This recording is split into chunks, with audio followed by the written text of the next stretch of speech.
Hello again, and welcome to the final week of Pathway to Success. By now you'll realise that in the last few weeks you have travelled a very long way indeed. You now know not only that your future lies in your own hands, but you've learned how to evaluate the important things in your own life. How to design a well-formed outcome, how to set goals, and how to rid yourself of self-limiting beliefs and to overcome obstacles to your success by being proactive. In this final session, we're going to consider creative thinking and strategies. Firstly, let's talk about creativity. When we have a new idea, sometimes we start to criticize it too soon and don't give the dream a chance to get off the ground. Sometimes we dream, but don't know how to put those dreams into action, and they stay as dreams. Walt Disney, that astonishing filmmaker and businessman, had a more structured approach. He used 3 rooms for his creative writing team. The first room has come to be known as the dreamer's room. The second, the realist, and the last, the critic. Each room was used for a different stage of the process. The dreamer's room was the first one. Anyone could think of ideas and use their imagination to the limit. They could push out any idea they wanted. When he was in that room, all Walt Disney would do was ask open questions such as, "Any other ideas? What else could we do?" When he and his team were satisfied that they'd brought out all the ideas, Walt Disney would take them into the second room, the realist room. Here they thought about the ideas in more detail and decided what might be the more realistic ones. Again, they were allowed only to talk positively and no criticism was permitted. Once they had exhausted this procedure, they all went into the third room, or the critic room. There, the ideas were debated openly, challenged and criticised. By making a clear distinction between the 3 rooms, ideas flowed and were examined separately to see if they were achievable. We're now going to do an exercise based on this idea, and it is one you can use over and over again in the future to test your own ideas. Most people, and you will experience this as you go through it, come to have a preferred place or room. But remember that it's all about getting a balanced view, and each place is just as important as the others. Before starting the exercise, make sure you understand each part of it thoroughly. Again, you will need a pen and some pieces of paper. Consider where you're sitting now, and consider that to be the learning space. On 3 separate pieces of paper, write dreamer, realist, and critic, and place them in different parts of the room. They needn't be that far apart, but they will represent the 3 rooms. In order to set up the exercise properly in your own mind, and it's your mind that's important here, first of all stand or sit in the place marked dreamer. Now close your eyes and think of a time when you fantasized or were able to daydream without limitation. In your mind, see what you saw, hear what you heard, and feel what you felt. Let those feelings well up inside you and then gradually subside. Then open your eyes. Now move to the space you've marked as realist. Again, close your eyes and allow your mind to drift for a moment. Think of a time when you were able to devise a plan and put the idea into action. It doesn't have to be complicated. It can be absolutely anything. Relive the experience. See what you saw. Hear what you heard. And feel what you felt. Intensify the feelings and then let them subside. Open your eyes. Finally, move to the third place you've marked as critic. Again, close your eyes. Recall a time when you were able to criticize a plan or idea constructively. That is good and bad criticism.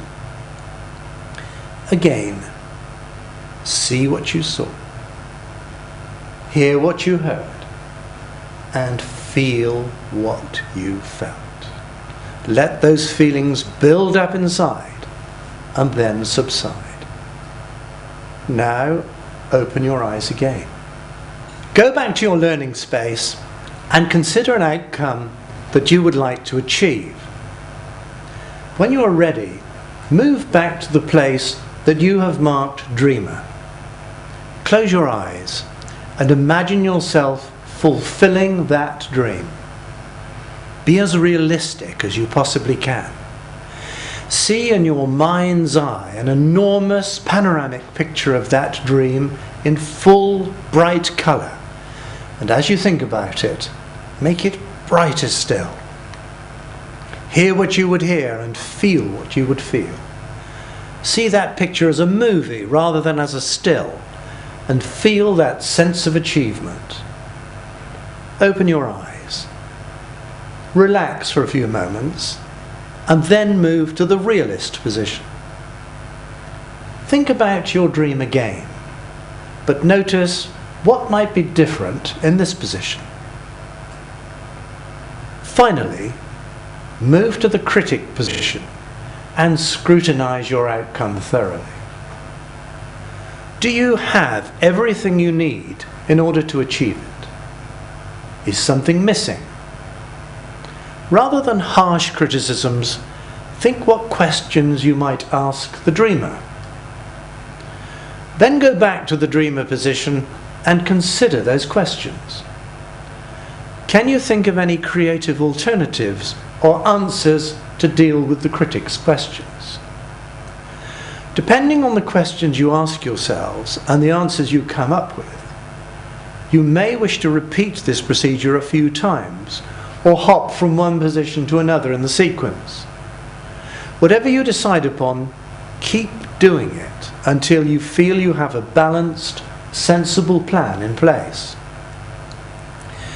Now, I mentioned just now that you may have one place that you least like to go during this process. It would be easy to be dismissive of it and not bother, but it's there for a reason. It is there to help you test your ideas.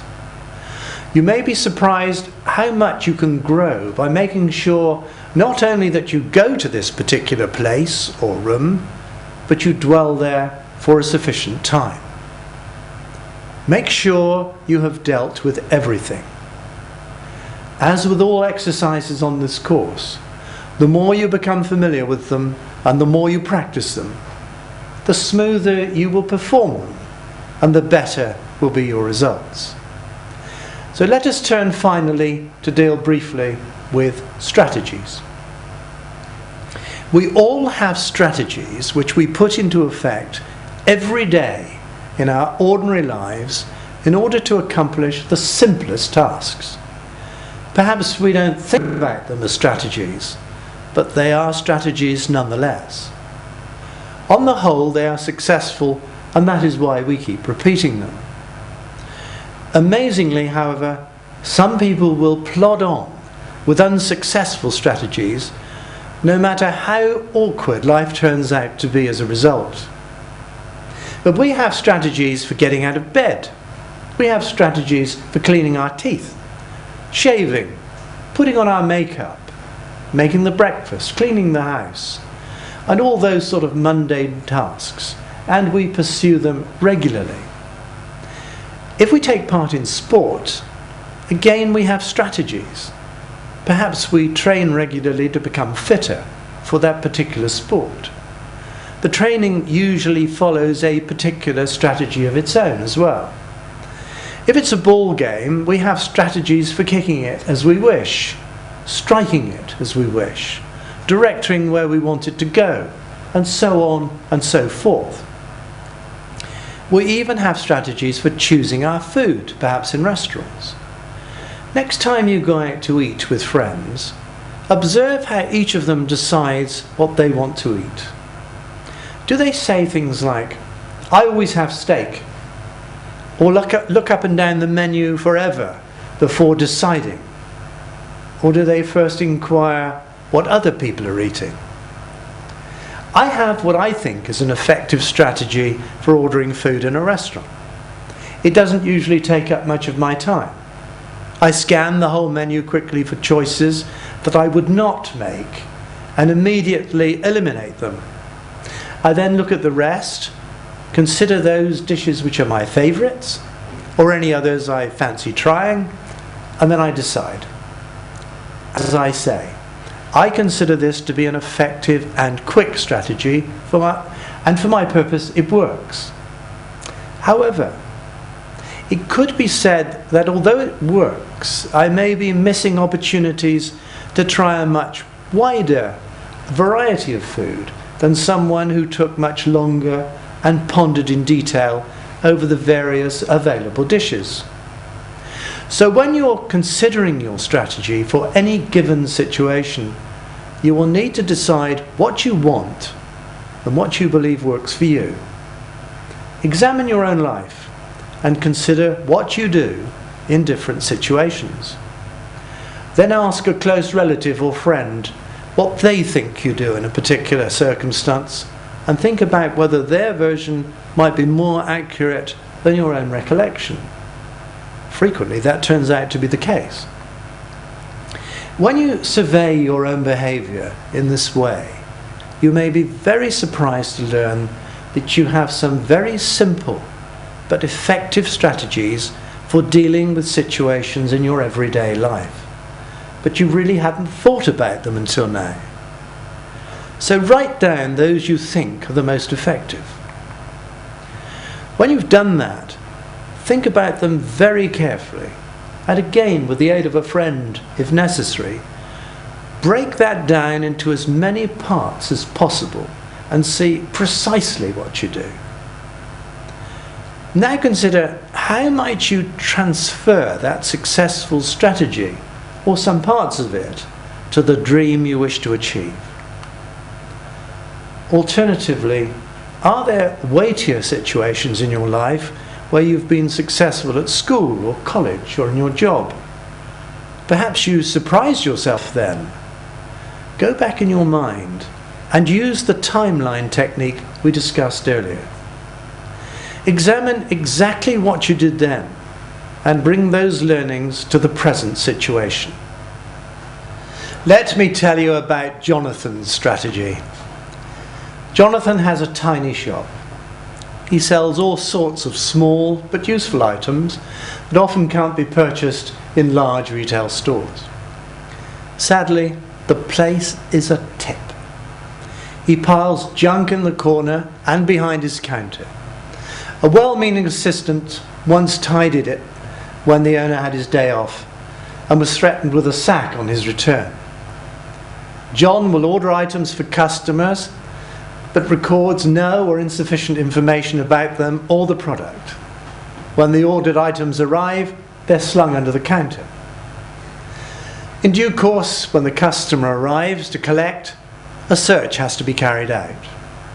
It starts by the customer explaining in some detail what he ordered in the first place and approximately when.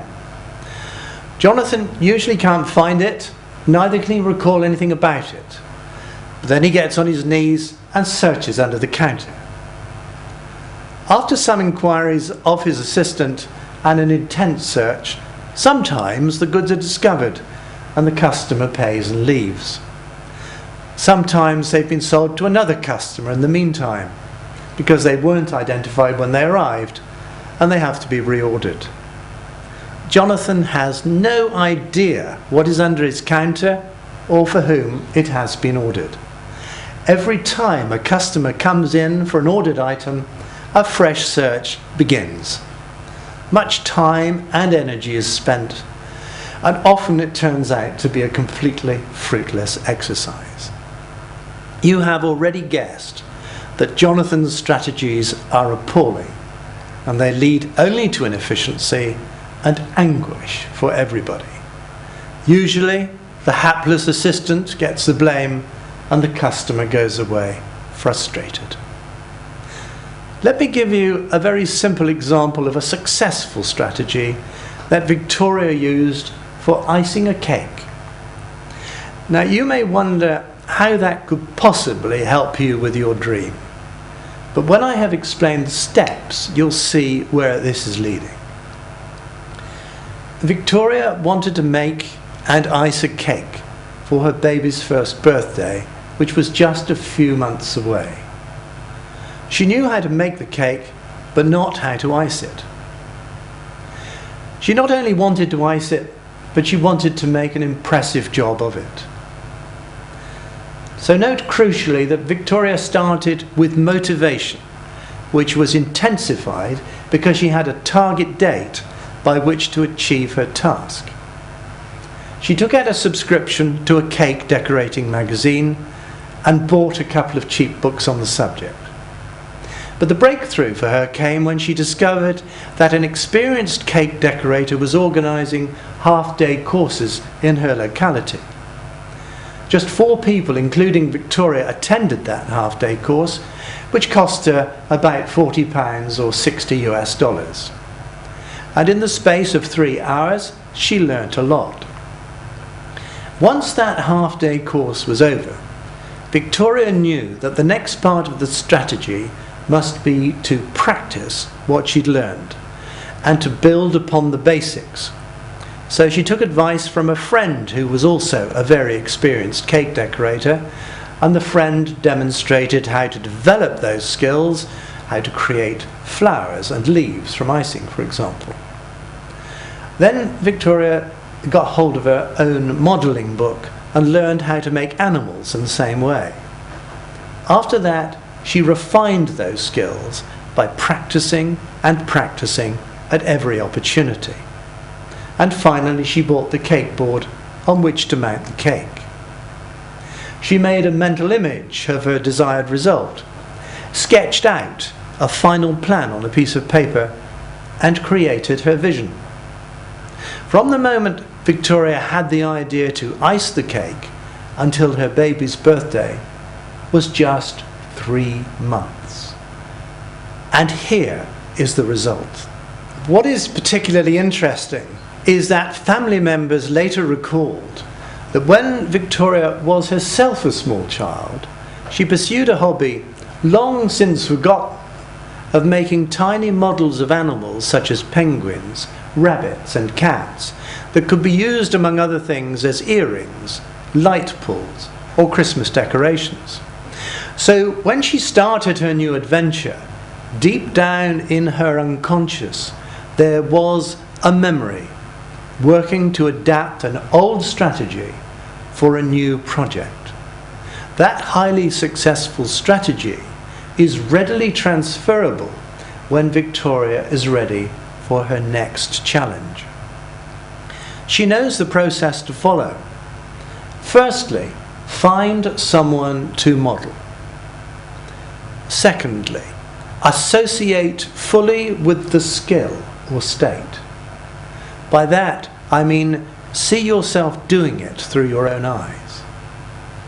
3, take the necessary steps to learn how to do it. And fourthly, intensify the state by practicing. A wonderful way to create a successful strategy is to model what you want to achieve on someone who has already been successful or who you believe has the skills you wish to acquire. Many successful people believe that what they do instinctively.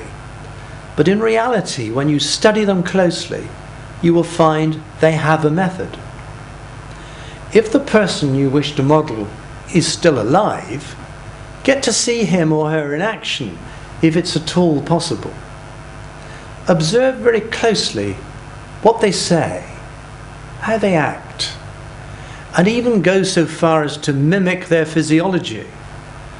In other words, get right inside the personality so that you can feel what they're doing. If your chosen model is dead, find out all you can about them and their methods. The internet is a wonderful resource for research. If someone else has done it or has the skill, then you can do it too. They are or were flesh and blood, just like you. You will remember I opened this course a few weeks ago with a story, and I intend to conclude in the same way. There was a man who became extremely successful, and he amassed during his working life a fortune of $300 million. So he decided he would take a year off and enjoy the fruits of his labours. But the day after he decided to do this, the angel of death appeared and beckoned him. Now, this man had learned to become a very successful negotiator during his time, so he thought he would bargain for more time. And he said to the angel of death, "Let me give you 1/3 of my fortune, $100 million, and you in return grant me 1 year of extra life." And the angel of death said, "No, your time is here." So he said, will you accept $200 million and perhaps give me 6 months of extra life? And the angel of death again declined. Finally he said, "Would you give me 1 month of extra life for my entire fortune of $300 million? And the angel of death declined. So finally, in desperation, he said, "Could I have a few moments to write a note?" And the angel of death agreed. And he wrote this: "All the money in the world, my entire fortune, could not buy me 1 minute's extra time on this earth. So while you're here, realize what is important to you, appreciate your own values, and spend your time concentrating on them." You have learned enough in the last 5 weeks to set yourself up for a better and more productive life. You can go over the videos in this course as many times as you like, and you may find it useful to do so to refresh your memory from time to time. As I've said several times during the last few weeks, keep practicing the exercise and see how much better you can get. Above all, pursue your dream with enthusiasm. Be successful and be happy.